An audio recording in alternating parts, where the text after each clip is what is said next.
মোহাম্মদুল্লাহ হাফিজজিকে একটা জায়গায় বসিয়ে রেখে চলে গেলেন ওই পানিপথের ওই ছেলেটি তানার বাবার পীর সাহেবের কাছ থেকে প্রয়োজনীয় জিনিসপত্র গুছিয়ে আনতে। সুযোগ বুঝে তো আসতে হবে, যেহেতু তিনি পালিয়ে আসছেন।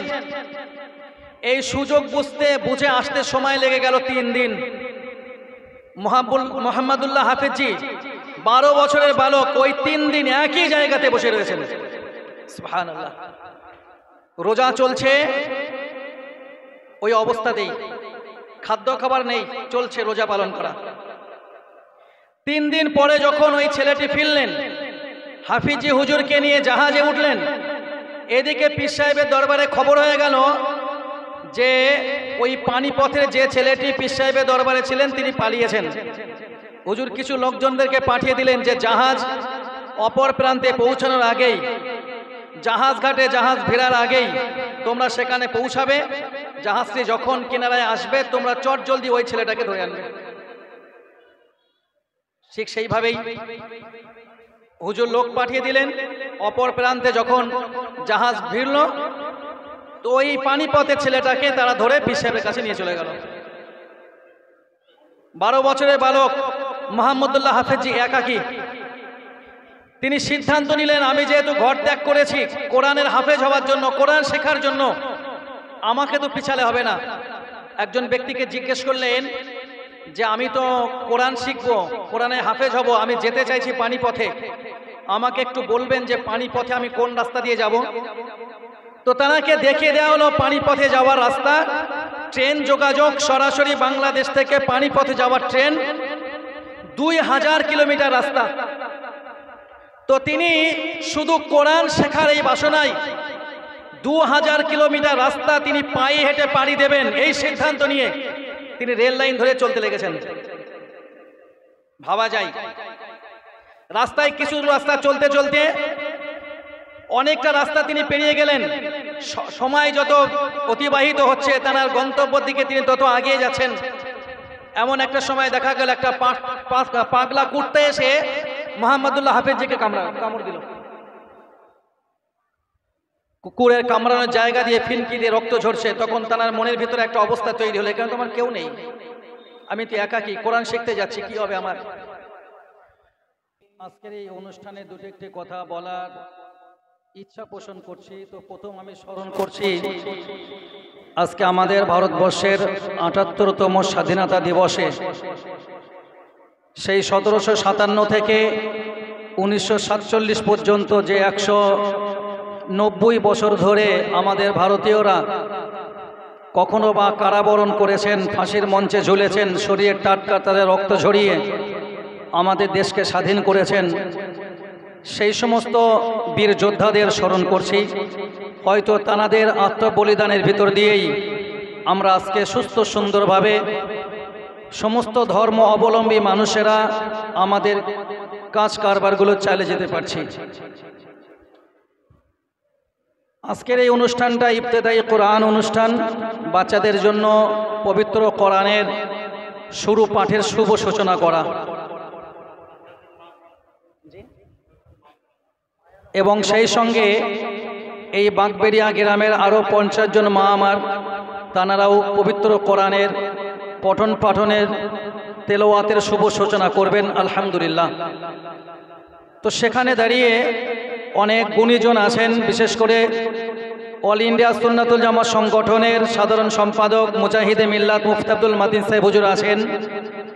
আমার অত্যন্ত প্রিয় মানুষ, যে ব্যক্তিটার রাত দিনের অক্লান্ত পরিশ্রমের জন্য আলহামদুলিল্লাহ বাঁকবেড়িয়াতে এত সুন্দর একটা পরিবেশ গড়ে উঠেছে।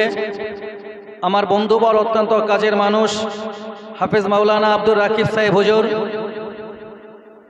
সেই সাথে সাথে জনাব হজরত মনসুর হুদাবি সাহেব এবং আরও যে সমস্ত বিশিষ্ট ব্যক্তিবর্গ আছেন, সকলকে আন্তরিক মুবারকবাদ জানিয়ে দুটি একটি কথা বলার চেষ্টা করছি। মহান আল্লাহ পবিত্র কোরআন পাকের ভিতরে জানিয়েছেন, সূরা আল ইনশারাহ, এই সূরাটির 5 নম্বর আয়াতে আল্লাহ জানান, ফাইন্না মাআল উসরি ইউসরা, নিশ্চয়ই কষ্টের সঙ্গেই স্বস্তি আছে। আমরা যখন পরিশ্রম করব, কষ্ট করব, অবশ্যই ওই কষ্টের শেষে, ওই পরিশ্রমের শেষে একটা আরাম, একটা স্বস্তি আমাদের জন্য আছে। তো আজকের এই কোরআন শুরুর তেলাওয়াতের শুরুর মুহূর্তে এই আয়াতটি নিয়ে আলোচনা করার উদ্দেশ্যই হলো, নিশ্চয়ই কোরআন তেলাওয়াত করতে আসা, কোরআন শিখতে আসা শয়তান তো এখনো মারা যায়নি, সে বেঁচে আছে। সে তো চাই না স্বাভাবিকভাবে আমরা কোরআনের কাছে আসি। সেটাকে আমাদেরকে যেভাবে হোক উতরাতে হবে। শয়তানের সমস্ত চক্রান্ত, তার জালগুলোকে ছিঁড়ে ফেলে দিয়ে আমাদেরকে এই কোরআনের আঙিনায় আসতেই হবে। তার জন্য আমাদের যত কষ্ট স্বীকার করতে হবে, তার পরিণামে আল্লাহ পাক রব্বুল আলামিনের পক্ষ থেকে উপযুক্ত জাযা খায়ের আমরা ইনশাআল্লাহ প্রাপ্ত হব। আমি শুধু বিশেষ করে এখানে অনেক তালিবুল ইলম ছাত্ররা রয়েছেন, আমি বাচ্চাদের কাজে আসে একটি ছোট্ট ঘটনা বলে আজকের কথা শেষ করব, যে এই কোরআন শেখার জন্য মানুষকে কতটা কষ্ট স্বীকার করতে হয়। যেহেতু আজকের অনুষ্ঠানটা মূলত একেবারে কচি কাচাদের, তাই তাদের কাছে আমি খুব কঠিনভাবে যদি কোনো কিছু ব্যক্ত করি, তাদেরকে নেওয়া খুবই কঠিন হয়ে যাবে। আমি যত কঠিন করব, তাদের নেওয়াটাও তত কঠিন হবে। আমি যত সরলভাবে বলবো, তারা তত সরলভাবে নিতে পারবে। তো বাচ্চাদেরকে আমি একটা ঘটনা বলছি। আমাদের প্রতিবেশী রাষ্ট্র, প্রতিবেশী দেশ বাংলাদেশে একজন বিশিষ্ট হাফিজে কোরআন ছিলেন। তার নাম হচ্ছে মোহাম্মদুল্লাহ হাফেজজি। আমরা সচরাচর যিনি পবিত্র কোরআনে হাফেজ হন, কোরআন মুখস্থ করেন, পাগড়ি নেন, তানাদেরকে আমরা বলি হাফেজ সাহেব। কিন্তু তানাকে বলা হতো মোহাম্মদুল্লাহ হাফেজজি। তিনি তানার মাত্র 12 বছর বয়স, একটি মাদ্রাসায় তিনি পড়তেন। হঠাৎ তানার মনে হলো যে আমি ভারতবর্ষে পানিপথে নাম করা একটি হিফজুল কোরআন মাদ্রাসা আছে, ওই সময় ভারতবর্ষের সবথেকে নামকরা মাদ্রাসা। ওই মাদ্রাসাতে যদি আমি কোরআন পড়ি, ওখান থেকে যদি আমি হাফেজ হই, তাহলে সেখানে বিভিন্ন দেশের হাফেজরা বা ছাত্ররা পড়াশোনা করে, ওখান থেকে হাফেজ তৈরি হয়। আমিও এই ভালো মাদ্রাসা থেকে পড়ব এবং ভালো একজন হাফেজ হব। এই সিদ্ধান্ত নিয়ে মোহাম্মদুল্লাহ হাফেজজি মাত্র 12 বছর বয়স, রমজান মাস চলছে। তিনি যে মাদ্রাসায় পড়তেন, মাদ্রাসার ছুটিতে একজন ব্যক্তির একটা ছোট ছেলেকে যতটুকু তিনি শিখেছেন, ওই শেখা থেকে বাচ্চাটাকে শিক্ষা দিতে লাগলেন। কিছুদিন শিক্ষা দেওয়ার পরে যে বাচ্চাটাকে তিনি কোরআন শেখালেন, তার বাবা তাকে মাত্র 1.5 টাকা দিলেন, 1 টাকা 50 পয়সা। এখন তো 50 পয়সা চলছে না, তখন চলতো। তো 1 টাকা 50 পয়সা নিয়ে হাফিজি হুজুর রহমাতুল্লাহ আলাইহি সিদ্ধান্ত নিলেন যে আমাকে সেই ভারতের পানিপথের ওই নামকরা মাদ্রাসাতে পড়াশোনা করতে হবে। তিনি বার হয়ে পড়লেন বাড়ি থেকে। নিজের মাকে শুধু বললেন যে আমি একটা জায়গায় ভ্রমণ করছি, আমাকে আসতে একটু দেরি হবে, আপনি আমার জন্য কোনো চিন্তা করবেন না, আমি ইনশাল্লাহ সময় মতো ফিরব। মাত্র 12 বছর বয়সে রমজান মাসে রোজা রেখে তিনি 40 কিলোমিটার রাস্তা পায়ে হেঁটে জাহাজ ঘাটে পৌঁছালেন। আলহামদুলিল্লাহ, সুবহানাল্লাহ। শুধু কোরআন শিক্ষার টানে জাহাজ ঘাটে যখন তিনি পৌঁছালেন, তখন তার চিন্তা হলো যে আমি তো কোরআন শিখতে যাব ভারতবর্ষের পানিপথে, তো আমার সঙ্গী কোথায়, চিনব কিভাবে, কাকে সঙ্গীর রূপে আমি পাবো, স্বাভাবিক একটা চিন্তা থাকেই। তো তিনি জাহাজ ঘাটে দেখলেন একটা ছেলে আছেন, তাকে সালাম কালাম করলেন। ওই ছেলেটা আল্লামা হাফিজি হুজুর রহমাতুল্লাহ আলাইহি, 12 বছর বয়স বালক। তাকে জিজ্ঞেস করছেন তুমি কোথায় যাবে? তা বললো আমি একটু কোরআন শিখতে চাই, ভারতবর্ষের পানিপথে একটি নামকরা মাদ্রাসা আছে, সেখানে আমি যাব।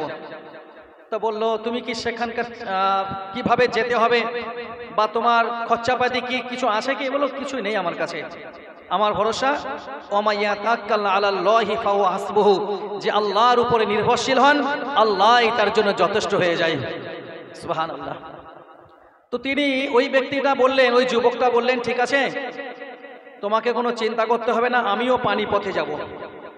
আমার বাড়ি পানিপথে, আমার বাবা বাংলাদেশের একজন পীর সাহেবের মুরিদ, তো আমার বাবা ওই পীর সাহেবের খিদমত করার জন্য আমাকে পাঠিয়েছেন।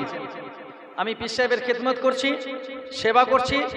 এখন আমার ইচ্ছা আমি একটু বাড়িতে ফিরবো, কিন্তু পীর সাহেব তো এখন আর পানিপথে যাচ্ছেন না, ফলে আমার যাওয়া হচ্ছে না, আমি পালিয়ে বেরিয়েছি। তো তুমি এখানে অপেক্ষা করো, আমি সুযোগ বুঝে আমার ব্যাটিংপত্র নিয়ে ব্যাগ প্যাক গুছিয়ে নিয়ে আসছি। মোহাম্মদুল্লাহ হাফিজজিকে একটা জায়গায় বসিয়ে রেখে চলে গেলেন ওই পানিপথের ওই ছেলেটি, তানার বাবার পীর সাহেবের কাছ থেকে প্রয়োজনীয় জিনিসপত্র গুছিয়ে আনতে। সুযোগ বুঝে তো আসতে হবে, যেহেতু তিনি পালিয়ে আসছেন। এই সুযোগ বুঝে আসতে সময় লেগে গেল 3 দিন। মোহাম্মদুল্লাহ হাফিজজি 12 বছরের বালক, ওই 3 দিন একই জায়গাতে বসে রয়েছেন। সুবহানাল্লাহ। রোজা চলছে, ওই অবস্থাতেই খাদ্য খাবার নেই, চলছে রোজা পালন করা। 3 দিন পরে যখন ওই ছেলেটি ফিরলেন, হাফিজি হুজুরকে নিয়ে জাহাজে উঠলেন, এদিকে পীর সাহেবের দরবারে খবর হয়ে গেল যে ওই পানিপথের যে ছেলেটি পীর সাহেবের দরবারে ছিলেন তিনি পালিয়েছেন।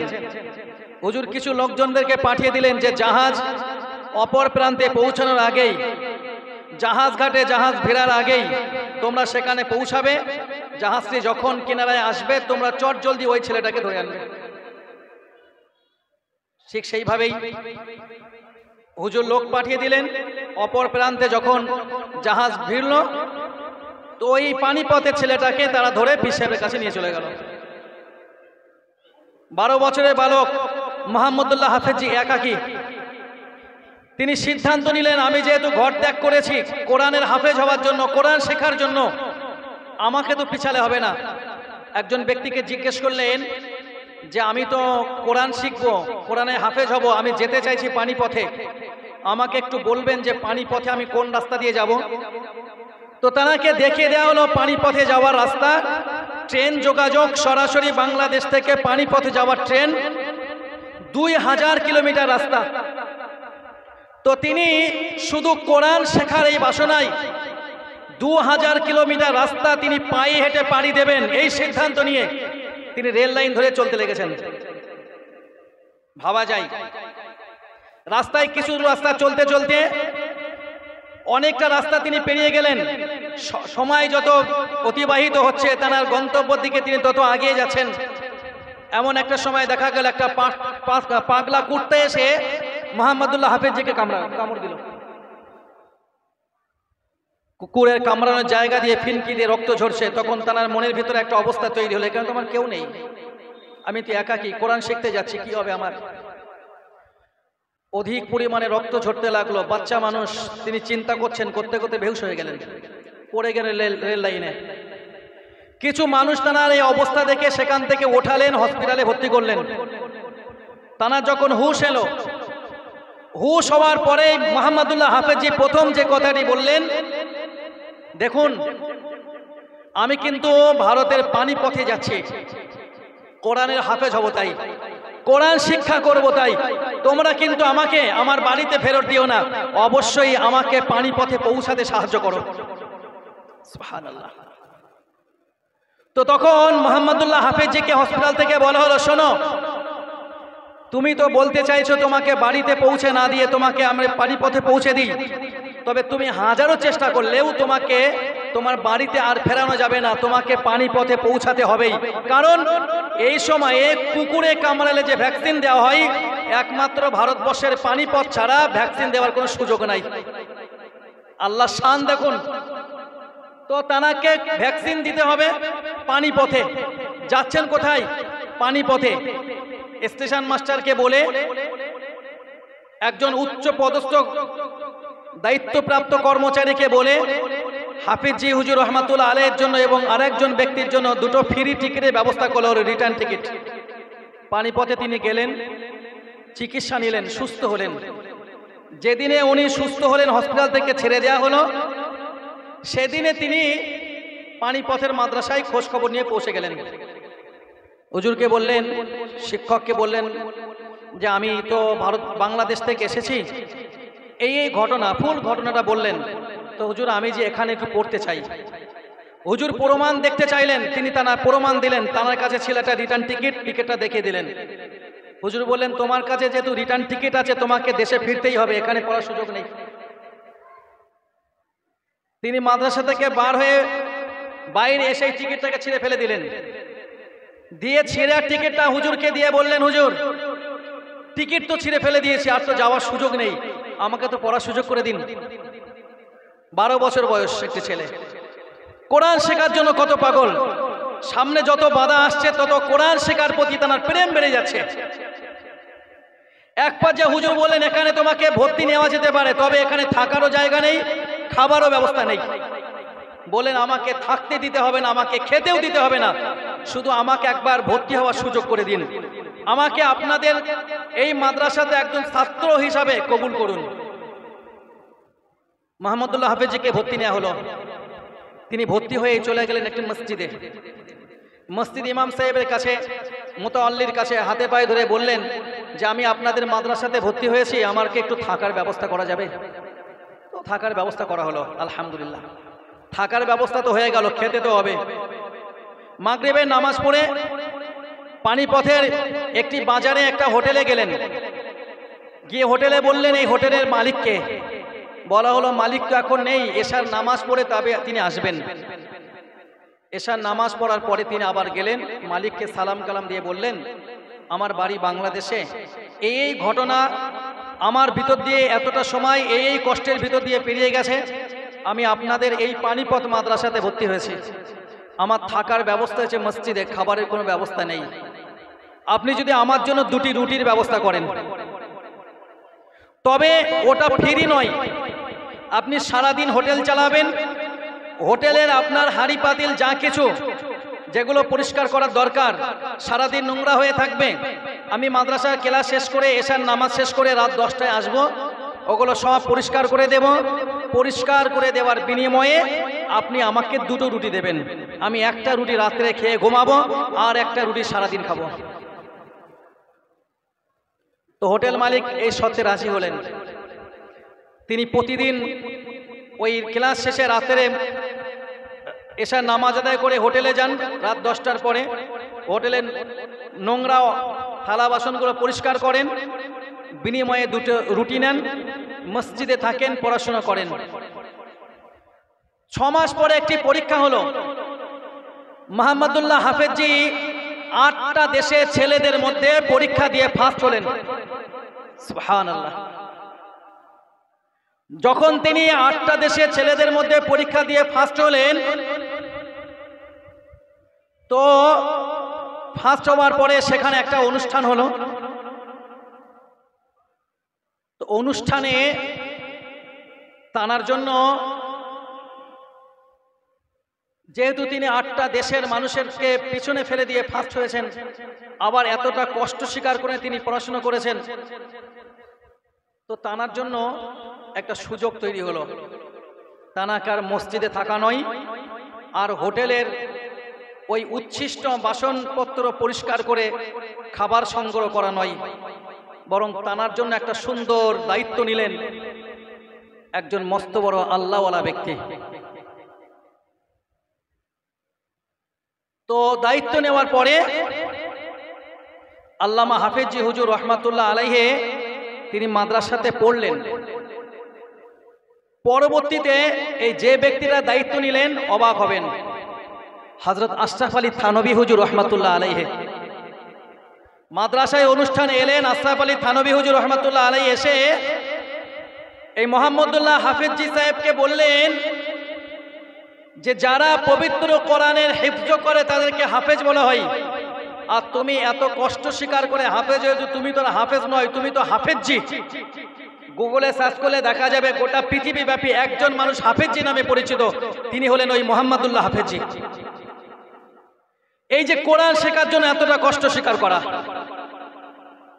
আমি এই ঘটনাটুকু বলেই আপনাদেরকে বলছি, বিশেষ করে আমার ছোট ছোট সোনা মানিকদের কাছে আমার বলার, বাবা কোরআন পড়ার জন্য অনেক বাধা আসবে। অনেক সময় বন্ধুদেরকে খেলাধুলা করা, বন্ধুদেরকে দেখে খেলতে ইচ্ছে করবে, অনেক সময় আমার সামনে দিয়ে চলে যাওয়া আমার সহপাঠীদেরকে আত্মীয় স্বজনের বাড়িতে যাওয়া দেখে আত্মীয় স্বজনের বাড়িতে যেতে মন চাইবে, কিন্তু এগুলো সব হটিয়ে দিতে হবে। আমি একটা লক্ষ্য স্থির করে অবশ্যই আমি আমার লক্ষ্যতে পৌঁছানোর চেষ্টা করে যাব ইনশাআল্লাহ। এতটুকুই পরামর্শ দেওয়া আজকের এই অনুষ্ঠানে। আমার ভাষাগত ত্রুটি আপনারা অবশ্যই মার্জনা করবেন। আমি বাচ্চাদের যতটুকু উপকারে আসে একটা জাস্ট মনোবল বাড়ানোর জন্য আজকের অনুষ্ঠানে সেটাই বললাম। আমরা সবাই মিলে একটু গলা ছেড়ে একটু আওয়াজ ধ্বনি দেই, নারে তাকবীর, নারে তাকবীর। মুজাহিদে মিল্লাত মুফতি আব্দুল মাতিন সাহেব, মুজাহিদে মিল্লাত মুফতি আব্দুল মাতিন সাহেব, অল ইন্ডিয়া সুন্নাতুল জামাত, অল ইন্ডিয়া সুন্নাতুল জামাত, নারে তাকবীর। আসসালামু আলাইকুম ওয়া রাহমাতুল্লাহি তাআলা ওয়া বারাকাতুহু।